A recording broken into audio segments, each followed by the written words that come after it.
जब आंखों में अरमान लिया, मंजिल को अपना मान लिया, है मुश्किल क्या आसान किया, जब ठान लिया तो ठान लिया। नमस्कार, जय हिंद दोस्तों, स्वागत है आपका हमारे यूट्यूब चैनल। आज हम जो टॉपिक लेकर आए हैं वो है इंडियन ज्योग्राफी, यानी कि भारत का भूगोल वन लाइन। बहुत ही शानदार टॉपिक है। बहुत ही कम समय में आपका जो इंपॉर्टेंट ज्योग्राफी से जुड़ा हुआ जीके है वो आप कवर करेंगे और एक ही वीडियो में आपको पता चलेगा कि कितने कम समय में आप भारत के भूगोल को तैयार कर सकते हैं। जितने भी महत्वपूर्ण टॉप पॉइंट हो सकते थे उन सबको इस वीडियो में शामिल किया गया है। तो बहुत ही कम समय में आप पूरा जो ज्योग्राफी है भारत का वो तैयार कर सकते हैं। तो वीडियो को लाइक कर लीजिएगा, चैनल को सब्सक्राइब कर लीजिएगा और रील की तरह खिसकाकर मत निकल जाइएगा। वीडियो को अंत तक जरूर देखिएगा, आपको बहुत ही ज्यादा बेनिफिट होने वाला है। तो चलिए शुरू करते हैं आज का यह बेहतरीन टॉपिक, भारत का भूगोल वन लाइनर।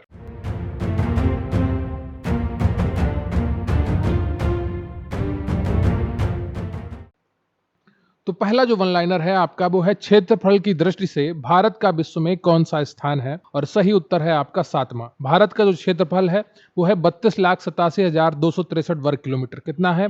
32,87,263 वर्ग किलोमीटर। जनसंख्या की दृष्टि से भारत का विश्व में कौन सा स्थान है? दूसरा है।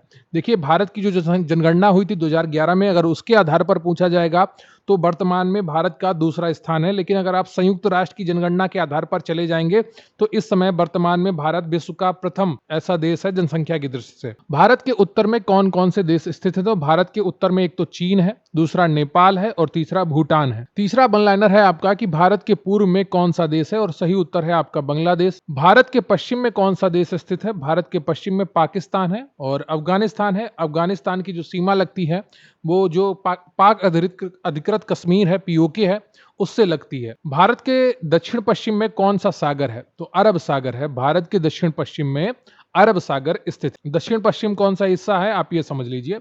ये जो हिस्सा है ये दक्षिण पश्चिम, ये दक्षिण पूर्व हिस्सा है, और ये आपका ये इधर का पूरा हिस्सा उत्तर पूर्व का है, और ये आपका पश्चिम का हिस्सा है पूरा। ठीक है, ये पूरा हिस्सा पश्चिम का है, ये उत्तर है पूरा इधर। ठीक है, तो आप समझ गए होंगे दिशाओं का ज्ञान। अगला जो वन लाइनर है वो है भारत के दक्षिण पूर्व में कौन सी खाड़ी है? बंगाल की खाड़ी स्थित है दक्षिण पूर्व में। ठीक है, कौन सी खाड़ी स्थित है?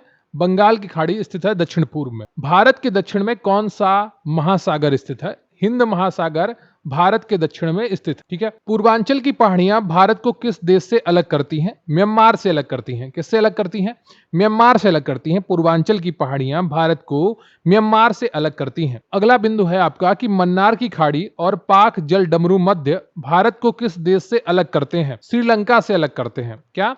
मन्नार की खाड़ी और पाक जल डमरू मध्य भारत को किस देश से अलग करते हैं? श्रीलंका से अलग करते हैं। संपूर्ण भारत की अक्षांशीय विस्तार कितना है? 8 डिग्री 4 मिनट से 37 डिग्री 6 मिनट उत्तरी अक्षांश। ठीक है, जो अक्षांशीय विस्तार होता है इस तरीके की लाइनें हैं, ये अक्षांशीय विस्तार होता है, और जब आप वर्टिकल लाइन में जाते हैं तो यह आपका देशांतरीय विस्तार होता है। ठीक है, तो ये चीज आप ध्यान रखिएगा। तो आपका जो भारत का संपूर्ण अक्षांशीय विस्तार है 8 डिग्री 4 मिनट से 37 डिग्री 6 मिनट उत्तरी अक्षांश। भारत का दक्षिणी हिस्सा भी उत्तरी अक्षांश में है, और उत्तरी हिस्सा है भारत का वो भी उत्तरी अक्षांश में है। इसमें आप बिल्कुल भी कंफ्यूज मत होइएगा। भारत के मध्य से कौन सी रेखा गुजरती है? कर्क रेखा भारत के मध्य से गुजरती है। भारत के उत्तर से दक्षिण तक का विस्तार कितना है? 3214 किलोमीटर। कितना है?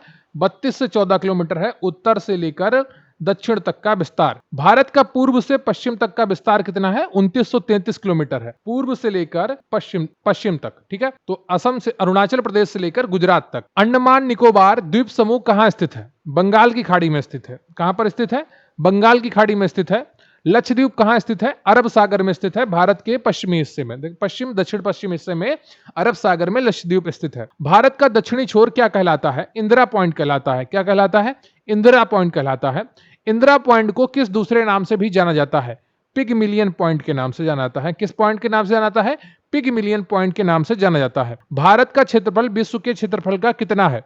2.42% है। कितना है? 2.42% है भारत का क्षेत्रफल विश्व के क्षेत्रफल का। विश्व की कुल जनसंख्या का कितने प्रतिशत भारत में निवास करता है? और 17% लगभग, जो 2011 की जनगणना थी उनके अनुसार। भारत का कुल क्षेत्रफल कितना है? 32,87,263 वर्ग किलोमीटर। भारत की स्थल सीमा से कौन कौन से देश लगे हुए हैं? तो बांग्लादेश लगा हुआ है, चीन लगा हुआ है, पाकिस्तान लगा हुआ है, नेपाल लगा हुआ है, बर्मा लगा हुआ है, भूटान लगा हुआ है। भारत की जल सीमा किन देशों से मिलती है? मालदीव से मिलती है, श्रीलंका से मिलती है, बांग्लादेश से मिलती है, म्यांमार से मिलती है, वह पाकिस्तान से मिलती है। कर्क रेखा किन राज्यों से होकर गुजरती है? गुजरात, राजस्थान, मध्य प्रदेश, छत्तीसगढ़, झारखंड, पश्चिम बंगाल, त्रिपुरा और मिजोरम। ठीक है, गुजरात, राजस्थान, मध्य प्रदेश, छत्तीसगढ़, झारखंड, पश्चिम बंगाल, त्रिपुरा और मिजोरम से कर्क रेखा होकर गुजरती है। भारत की मुख्य भूमि की दक्षिणी सीमा कितने अक्षांश की है? तो 8 डिग्री 4 मिनट है। भारत की मुख्य भूमि की दक्षिणी सीमा 8 डिग्री 4 मिनट उत्तरी अक्षांश है। भारत का मानक समय कहां से लिया गया है? इलाहाबाद या वर्तमान में प्रयागराज के निकट नैनी नामक स्थान से लिया गया है। और ये जो देशांतर रेखा की जो माप है वो 82.5 डिग्री है। कितना है? 82.5 डिग्री है। ये चीज आप ध्यान रखिएगा। भारत के मानक समय और ग्रीनविच समय में कितने समय का अंतर है? 5.5 घंटे का। कितने का है? 5.5 घंटे का है। भूमध्य रेखा से भारत के दक्षिण ओर की दूरी कितनी है? 876 किलोमीटर। भूमध्य रेखा से भारत की दक्षिणम जो दक्षिणी बिंदु है उससे दूरी कितनी है? 876 किलोमीटर की है। भारत की स्थल सीमा की लंबाई कितनी है? 15,200 किलोमीटर। कितनी है? लगभग 15,200 किलोमीटर भारत की स्थल सीमा की लंबाई है। भारत की मुख्य भूमि की तटरेखा की लंबाई कितनी है? 6100 किलोमीटर। लगभग कितनी है? 6100 किलोमीटर है भारत की मुख्य भूमि की तटरेखा की लंबाई। भारत की कुल तटरेखा की लंबाई कितनी है? द्वीपों समूह जो द्वीप समूह है उनको भी अगर मिला लिया जाए तो 7516 किलोमीटर है। कितनी है? 7516 किलोमीटर। संपूर्ण भारत के कितने प्रतिशत भाग पर पर्वत व पहाड़ियों का विस्तार है? लगभग 28.8%। संपूर्ण भारत के लगभग 28.8% भाग पर पर्वत एवं पहाड़ियों का विस्तार है। संपूर्ण भारत के कितने क्षेत्रफल पर मैदानी विस्तार है? 44% क्षेत्रफल पर मैदानी विस्तार है। भारत में समुद्र तटरेखा वाले राज्यों की संख्या कितनी है? 9 है। भारत में समुद्र तटरेखा वाले राज्यों की संख्या कितनी है? 9 है। गुजरात है, गुजरात, महाराष्ट्र, गोवा, कर्नाटक, केरल, तमिलनाडु, आंध्र प्रदेश, उड़ीसा, पश्चिम बंगाल। तो ये 9 राज्य हैं जिनकी समुद्र तटरेखा है। ठीक है, किस राज्य की समुद्र तटरेखा सबसे लंबी है? गुजरात की समुद्र तटरेखा सबसे लंबी है। कर्क रेखा पर भारत के कितने राज्यों से होकर गुजरती है? तो 8 राज्यों से होकर गुजरती है। कौन कौन से राज्य हैं? गुजरात, राजस्थान, मध्य प्रदेश, झारखंड, छत्तीसगढ़, पश्चिम बंगाल, त्रिपुरा और मिजोरम। इन राज्यों से होकर कर्क रेखा गुजरती है। भूमध्य रेखा के निकट कौन सा स्थान है? इंदिरा पॉइंट है। ठीक है, तो भारत का जो भूमध्य रेखा के सबसे निकटतम पॉइंट है वो इंदिरा पॉइंट है। इंदिरा पॉइंट कहां स्थित है? अंडमान निकोबार द्वीप समूह में। कहां पर स्थित है? अंडमान निकोबार द्वीप समूह में इंदिरा पॉइंट स्थित है। किस राज्य की समुद्री तटरेखा सबसे छोटी है? गोवा की है। भारत की स्थल सीमा किस देश के साथ सबसे ज्यादा है? बांग्लादेश के साथ सबसे लंबी भारत की स्थल सीमा है। भारत का कौन सा भू आकृतिक भाग प्राचीन है? प्रायद्वीपीय पठार सबसे प्राचीन है। भारत के पूर्वी समुद्र तट को किस नाम से जाना जाता है? कोरोमंडल तट को पूर्वी समुद्र तट के नाम से जाना जाता है या पूर्वी समुद्री तट को कोरोमंडल तट कहा जाता है। कोंकण तट कहां से कहां तक स्थित है? गोवा से लेकर दमन तक कोंकण तट स्थित। लक्षद्वीप समूह के द्वीपों की उत्पत्ति किसके द्वारा हुई है? प्रबाल द्वारा। किसके द्वारा हुई है? प्रबाल के द्वारा। न्यूमूर द्वीप कहां स्थित है? अंडमान सागर में न्यूमूर द्वीप स्थित है। कौन सा द्वीप भारत और श्रीलंका के बीच में स्थित है? रामेश्वरम द्वीप भारत और श्रीलंका के बीच स्थित। लक्षद्वीप समूह के कुल द्वीपों की संख्या कितनी है? 36 है। लक्षद्वीप समूह में कुल कितने द्वीपों पर मानव का वास है? 10 पर है मानव का वास। भारत के किस स्थान को सफेद पानी के नाम से जाना जाता है? सियाचिन। जो ग्लेशियर है वो सफेद पानी के नाम से जाने जाते हैं। जम्मू कश्मीर का वह हिस्सा जो चीन के अधिकार में है क्या कहलाता है? अक्साई चीन कहलाता है। भारत में शीत मरुस्थल कौन सा है? लद्दाख। भारत में शीत मरुस्थल लद्दाख में स्थित है। भारत की देशांतर स्थिति क्या है?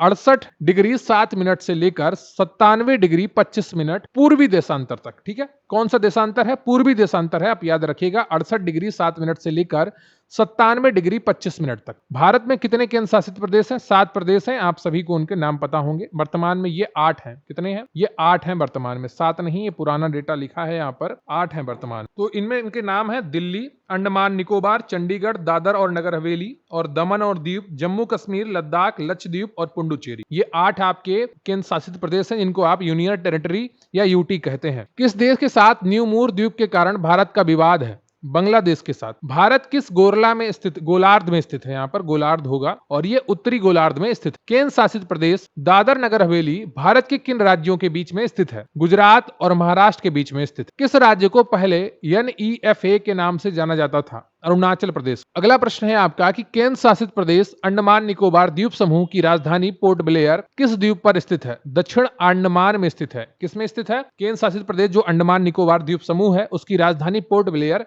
दक्षिण अंडमान में स्थित है। कौन सा राज्य उत्तरी पूर्वी राज्य 7 बहनों का भाग नहीं है? तो सिक्किम और पश्चिम बंगाल को छोड़कर अन्य सभी पूर्वी राज्य 7 सिस्टर कहलाते हैं। इसमें असम आता है, अरुणाचल प्रदेश आता है, मिजोरम आता है, नागालैंड आता है। कौन सा महत्वपूर्ण अक्षांश भारत के 2 भागों में बांटता है? तो 23 डिग्री 3 मिनट का जो उत्तरी अक्षांश है वो भारत को 2 भागों में बांटता है। उत्तर भारत में उप हिमालय क्षेत्र के सहारे फैले समतल मैदान को क्या कहते हैं? भावर कहते हैं। कोरी निवेशिका कहाँ स्थित है? कच्छ के रण में। भारत का कौन सा राज्य 3 ओर से बांग्लादेश की सीमा से घिरा है? त्रिपुरा। भारत के किस स्थान को मरुस्थल की राजधानी कहा जाता है? जैसलमेर को। अरावली और बिंद श्रृंखलाओं के बीच कौन सा पठार है? मालवा का पठार। अरब सागर में स्थित भारतीय द्वीपों की मुख्य विशिष्टता क्या है? सभी द्वीपें प्रवाल उद्गम के हैं। ठीक है, सभी द्वीप जितने भी हैं ये प्रवाल उद्गम के हैं। मैकान का पठार भारत के किस राज्य में स्थित? छत्तीसगढ़ में। कहां पर स्थित है? छत्तीसगढ़ में। छोटा नागपुर किसका नाम? रांची के पठार का। इंदिरा पॉइंट भूमध्य रेखा से कितनी दूर है?